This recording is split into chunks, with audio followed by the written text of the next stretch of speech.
and a real genius at cars and racing. And they are going to put up something that's really amazing. It's really having to do with our great 250th birthday, where we're having so many wonderful things. UFC is coming, as you know, in front of the White House with a building literally a stadium. We're going to have over 100,000 people. And this is going to have a lot of people. I won't even say how many people, because I think it can set a record for racing. It's going to be very, very important. We're celebrating Greatness with American Motor Racing. That's going to be the name of the event. It's going to take place on August 21st through the 23rd. And it's going to be so exciting. And I love the racing. I don't have a lot of time to watch it, but I love the racing. And just before we start, I will say numbers came out this morning. They're phenomenal for the country. So we announced yesterday that for the first time in, I think, 28 years, America made more steel than Japan. Can you believe it? Japan's a big steel country. America made more steel than Japan. The numbers are record-setting numbers. Every one of our numbers are good. We've never had anything like it. We have over $18 trillion coming into our country. We're building thousands of plants and all sorts of businesses all over the United States. It's never been anything like it. $18 trillion investment. So we have over $18 trillion being invested in the United States of America. The record was $3 trillion 10 years ago, not by us, by another country. And we're going to do 18, and I think the 18 is going to go higher. We're just looking at 11 months. The 12th month hasn't come in yet, but it's going to bring us over 18, maybe even hit 20. So you have 18 to $20 trillion coming in, and we've never had anything like it. We have a record we just set, as you know. The S&P 500 just set a new record, 7,000. Nobody thought that was possible at this quick a time. They thought maybe at the end of 4 years or 5 years or 6 years. But we did it in the first year. And we had 48 stock market highs, Roger. So Roger's a big beneficiary because he has a lot of stock. But anybody that has stock, including people with 401ks. So the economy has never been like this. It was just announced that crime is at an all-time low. Best numbers on crime in the recorded history of our country, and the lowest numbers of murders in the history of our country that we have. Recorded history goes back 125 years. That's not bad. And a lot of that is because of the fact that we have a closed border. We've taken out thousands and thousands of criminals and murderers and drug dealers and everything else. And we've either brought them back to their country, or in some cases we have to put them in our jails because we don't want to have them come back. And so we don't want to just bring them back to their country and then they maybe come back. Despite our border, they're pretty sneaky, pretty smart. So we're doing things that nobody's ever seen before. The country is really in great shape. We have a large armada, flotilla, you can call it whatever you want, heading toward Iran right now. Even larger than what we had in Venezuela. It's still in front of Venezuela. The Venezuelan situation, the leadership is doing a very good job. We're very happy, and we're getting along very, very well. And we're inviting countries of the world very shortly. They're going to be starting to take the oil. We're going to be heading that with the country, and it's worked out really well. We're now sending actually a larger number of ships to Iran. And hopefully we'll make a deal. If we do make a deal, that's good. If we don't make a deal, we'll see what happens. But this is going to be exciting. So I'm going to ask, and he really is a legend. He's a great man. I've known him for a tremendously long time. I refuse to say we were both young. Now we're both a little older. We refuse to say old, but we're a little older. But Roger Penske is the chairman, as you know, of Penske Corporation. He's got everything you can imagine. Mostly, I think, to do with automotive. And I'd like to ask him to say a few words about the event, because this is going to be, they're putting everything behind it, and I think it's going to be really exciting. Roger, please. Well, thank you, Mr. President. This is a really amazing time for us as a company to support the 250th anniversary for the country. And there's no better way for us to bring automotive and speed into the D.C. area, and to have the opportunity to be able to compete here with our Indy cars. As you know, we own the Indianapolis Motor Speedway, and we are taking that history of over 100 years and the speed and what's taken place there with the different manufacturers and bringing it here to this race will be amazing. Certainly the Freedom 250, when you think about it, it's just a byproduct of what the President has done during this year, and this will be an event obviously in August, which will make a huge difference, and we're excited. Be areas for people to see. Most of the grounds will be free, so it's going to be an economic benefit to the area, to the city, and obviously with our Fox partner, Eric Shanks, will be our media partner. And believe me, what they did for us at Indy this past year, they're going to take that and put it on steroids, really, and take it to the next level. So thank you, Mr. President, for allowing us to come into your city. That's so great, Roger. Thank you. Great man. Eric, I'd like to have you say a few words.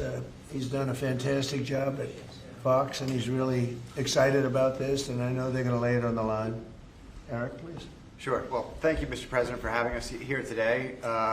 Big shout out to Secretary Duffy. This project was kind of on life support until you stepped in recently and got us here today. Secretary Burgum, your team has been absolutely incredible. Explain how many times you came to Washington trying to do this. I think Bud came here 81 times. 81 meetings I had in Capitol Meeting Hill. with senators, meeting with people at the Capitol, and they all wanted it. Everybody wanted it, but they couldn't figure it out. It was crazy. 80 some odd times. That's pretty amazing. So go ahead, please. Right. Well, it's a real honor to be a partner with Roger and IndyCar. And at Fox Sports, we do the biggest events in sports. This year we have the FIFA World Cup that we'll be celebrating here as well. And then dovetailing right after that, to be able to celebrate America's birthday on Fox is an absolutely incredible honor. And everyone at Fox Sports can't wait to see exactly how this is going to unfold and bring it to life. So, Mr. President, thank you again for signing this today. And the big thing, it's August 21st through the 23rd, and I believe the race is on the 23rd, right? Yes. That's going to be incredible. They're going to have practice sessions. It's going to be just a very exciting period, I think, for Washington. If I could, I'd like to ask Sean Duffy, the Secretary of Transportation, who's terrific and doing a great job. Much more important than Sean is we have Rachel Campos Duffy here, and she's one of the greatest people I know and one of the greatest people on television. So most of you know her, but I don't think we'll have her speak about the race because she knows less about it than anybody up here. But she is fantastic. Sean, please. So the president gave us all a directive, which I'm grateful for. We're going to celebrate America's 250th birthday, and he asked all of us to think outside the box. How do we make this historic and cool, and let's all do this together? And he loves the country, he loves the birthday, and so we at DOT were working on this concept. We didn't know at the same time Penske was working on the same project too.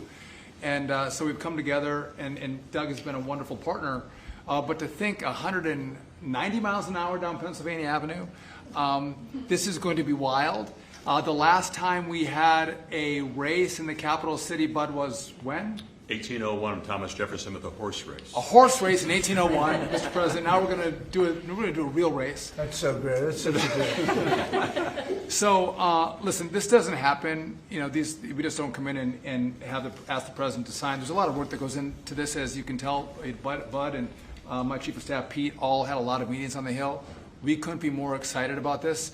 Again, I'm going to repeat: this is free for the American people to come to your nation's capital and see a great road race. Freedom, America, speed, and road racing. It doesn't get more American than that, Mr. President. So thank you for signing this, and thanks for all of your support. You are fantastic, and what a job you've done. They put it together very quickly. They've been coming here for years, and everybody wanted it. You know, every senator wants it, every Congress, everybody wants it, but they don't get things done. Only Mr. President. Trump gets things done. We didn't have 89 meetings. We had maybe a half a meeting. I think this is probably about a half a meeting. I'd like to thank Pete Meacham for the great job you've done representing us, and Luke Bunting. These are two young people that work with us, and they've really been fantastic. I'd like to ask Doug Burgum to say a few words. He's very much involved through his position of interior, because a lot of the space is interior. He sort of has, I think he's the largest landlord anywhere in the world by far.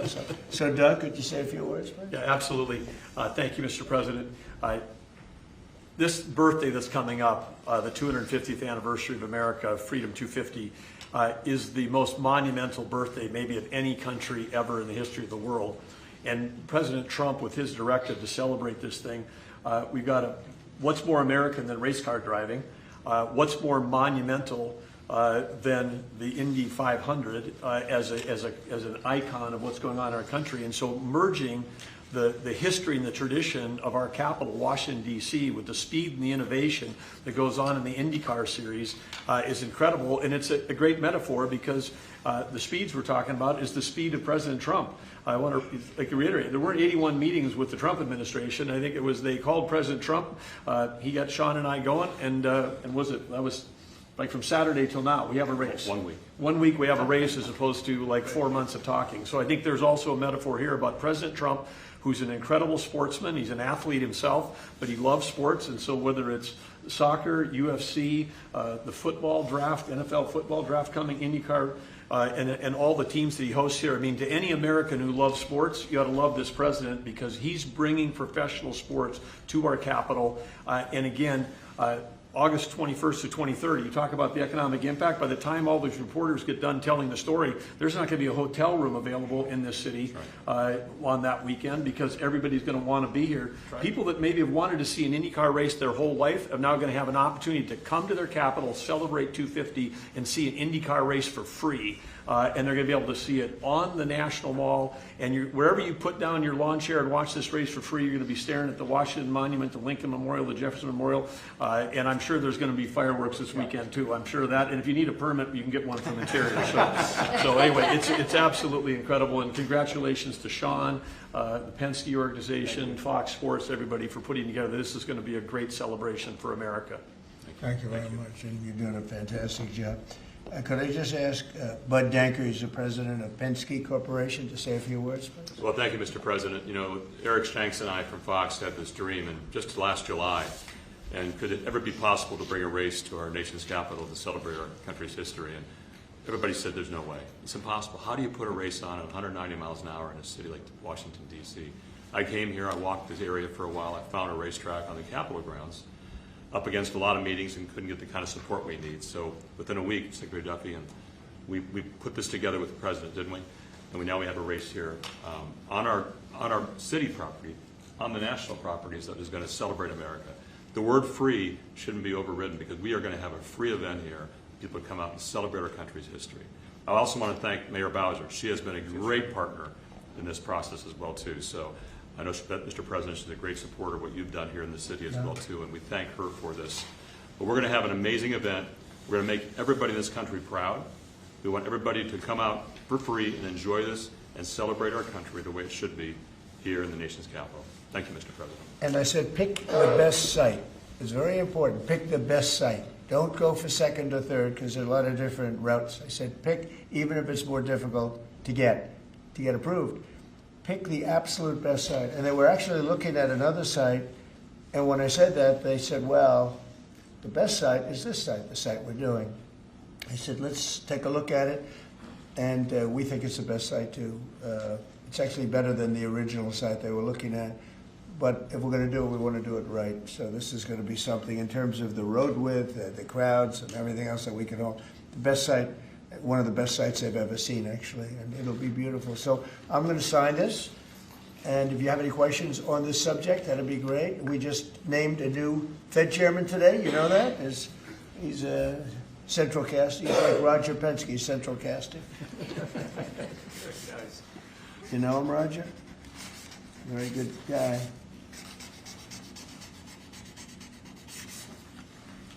Roger, no auto pen. I didn't use an auto pen. Here, Roger, take that. I will. Thank you. Thank you, Mr. President.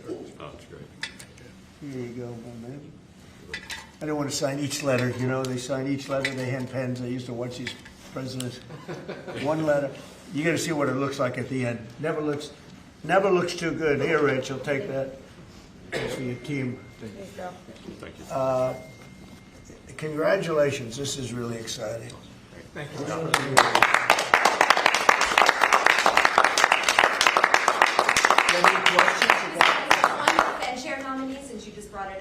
Did Kevin Warsh commit to you that he will push to cut interest rates if he is confirmed? No, but we talk about it, and I've been following him, and I don't want to ask him that question. I think it's inappropriate, probably would be allowed, but I want to keep it nice and pure.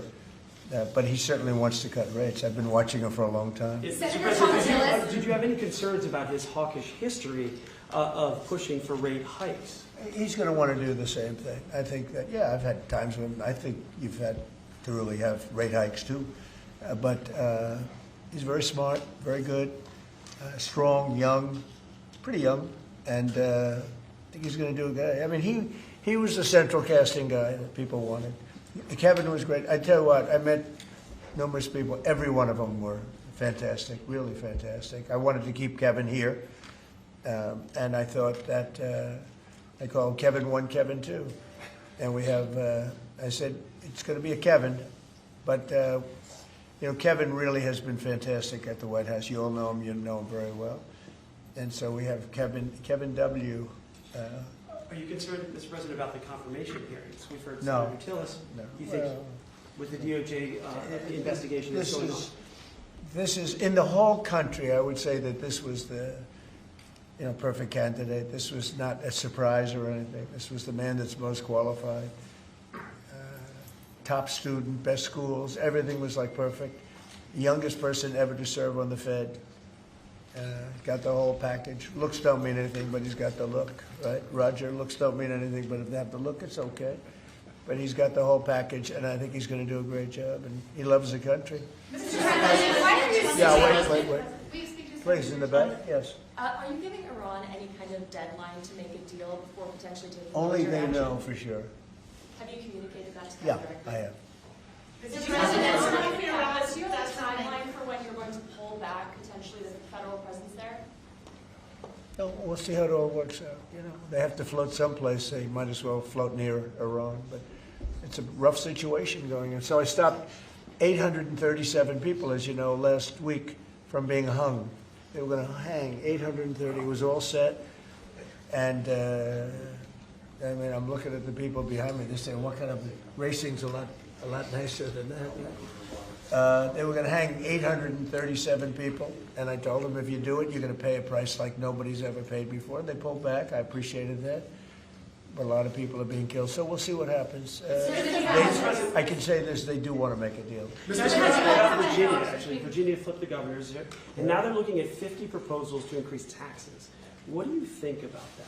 Well, I think it's terrible. I think a lot of people will leave Virginia. I saw that. Look, Glenn was a friend of mine, Glenn Youngkin, and worked so hard on cutting taxes. This woman came in, and in one swoop, she raised everything up higher than it ever was. I don't understand it. I mean, people voted for Democrat, but she came in and she raised, and I'll work with her like I work with everyone else, but she came into Virginia, raised everything to a point like taxes that nobody ever even heard of before. And I don't understand. How do people get elected with this kind of philosophy? This is only in the very modern age. You know, I grew up and I've always heard politicians will cut taxes, everybody screaming we're going to cut taxes. I cut taxes. I gave you the biggest tax cut in the history of our country, in the great big beautiful bill. No tax on tips, no tax on Social Security, no tax on overtime. Interest deductions, Roger, when somebody buys a car, they can deduct the interest if they borrow money. That's the biggest thing in terms of the car business, right? American-made ones. Correct. So we have, you know, I give tax cuts and they give tax increases. I don't know how they get elected. They get elected because they cheat. You want to know the truth? If they didn't cheat, they'd have no chance. They have horrible policy. Transgender for everyone. They have the little thing about open borders so that the world's prison population and mental hospitals can be emptied into our country.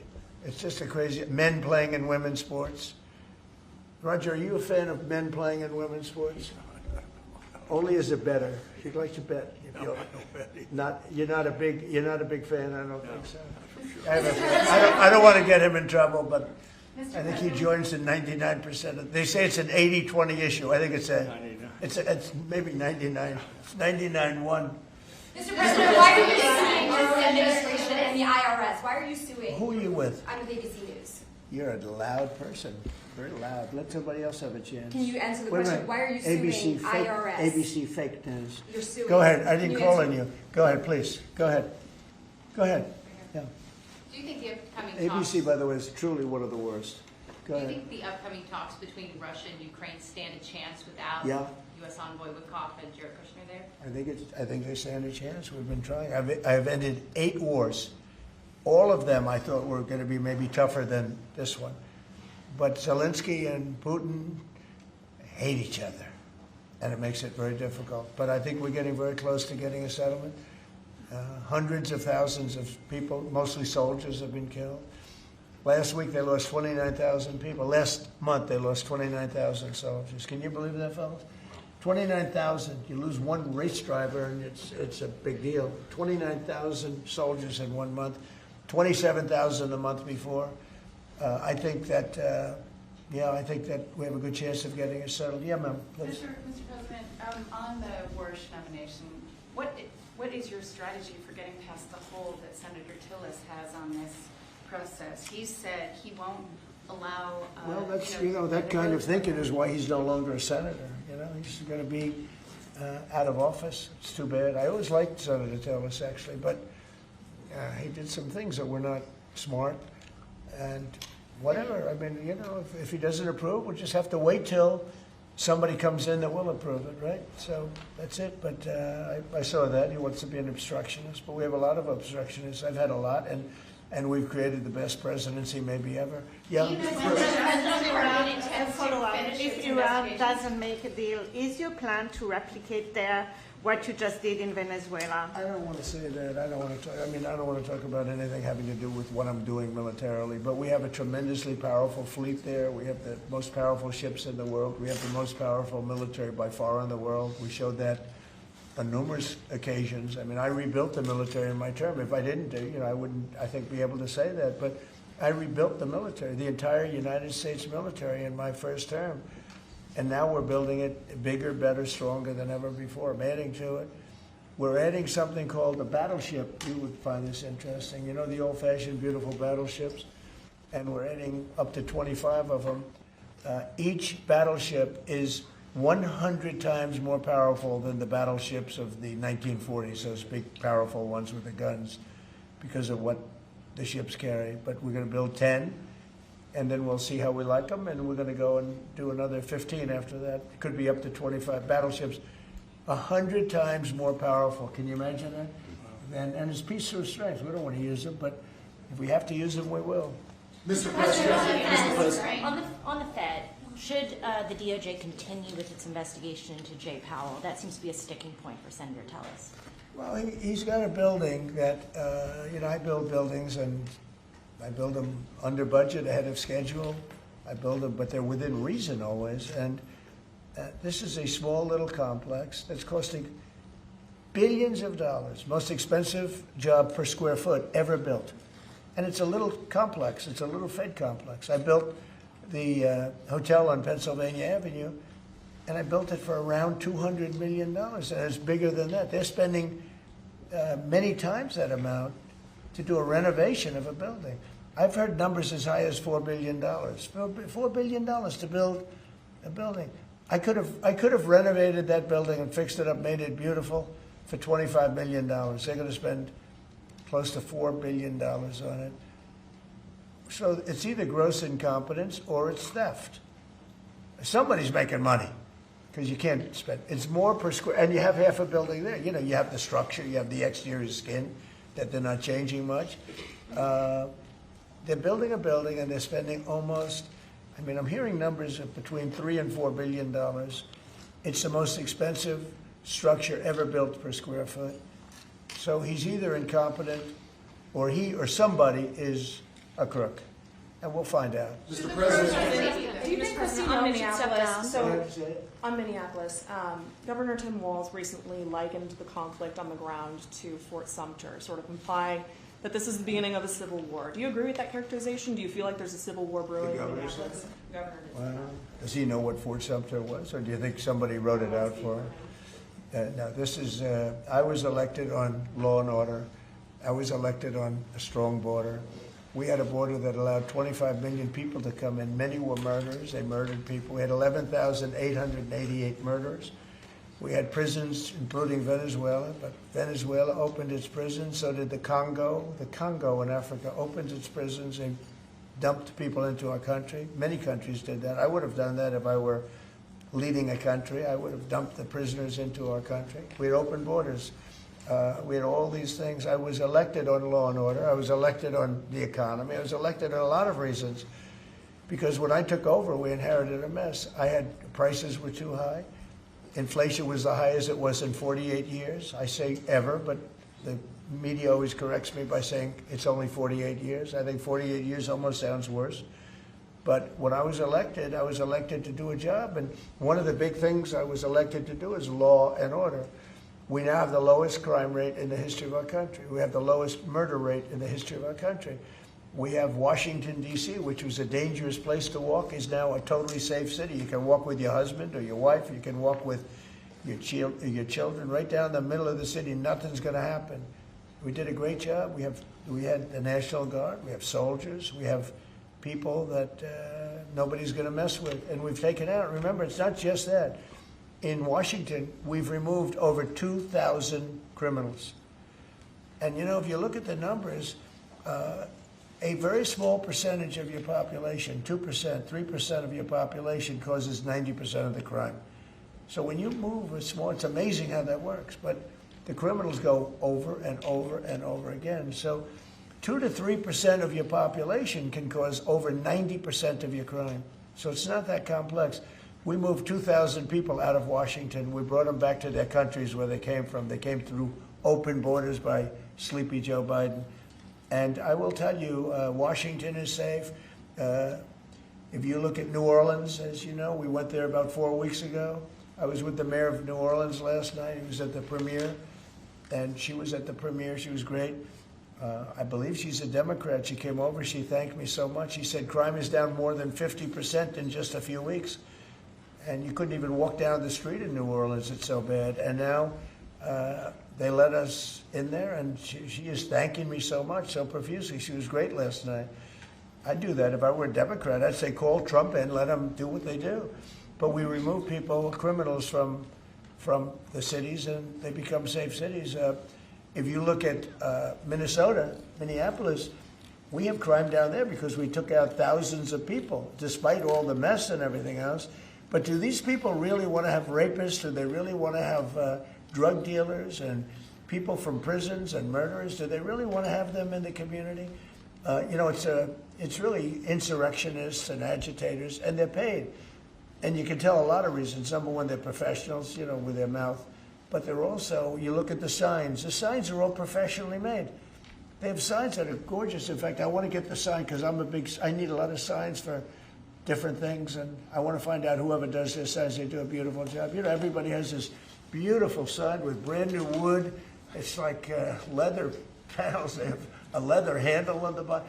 These are not people these are people that are handed signs, and we know pretty much, we're getting very close to it, but we know pretty much who's funding this stuff. These are paid insurrectionists, paid troublemakers. But I was elected by a landslide. I won every swing state. I won the popular vote by a lot. I won everything. I won everything. And I was elected by a landslide on law and order and on strong borders. We had a border that was so bad, so open, where 25 million people came in over a period of 4 years, and now nobody comes in. Nobody even tries to come in. And I can only say, I think, we'll say it very plainly, elections have consequences. The people want law and order. And we have a silent majority. You know, we have a silent majority of people. They don't go and riot and everything else, but they like what we're doing. They like having a safe city. I get calls every single day. Every person I see working in the White House, people I don't know, many people work here, and they say, I'd like to thank you, sir. Why? You've made Washington so great. We walk to work. They walk to work. You people know it very well. You walk to work now. You used to take an Uber or a taxi or something, and you even felt like in danger there. Every person in this building, I mean, virtually every time I see somebody, they thank me because a year and a half ago they lived in hell, and now they can walk to work, and they're totally safe. Nothing's going to happen. And if anything did happen, the person that did it would be living in hell for a long period of time. Thank you very much, everybody. Thank you, guys. Reporters. You guys keep moving on. Thank you very much. Thank you, press. Thank you, press. Thank you. Keep moving, guys. Thank you. Thank you, guys. Thank you, guys. Keep moving. Thanks.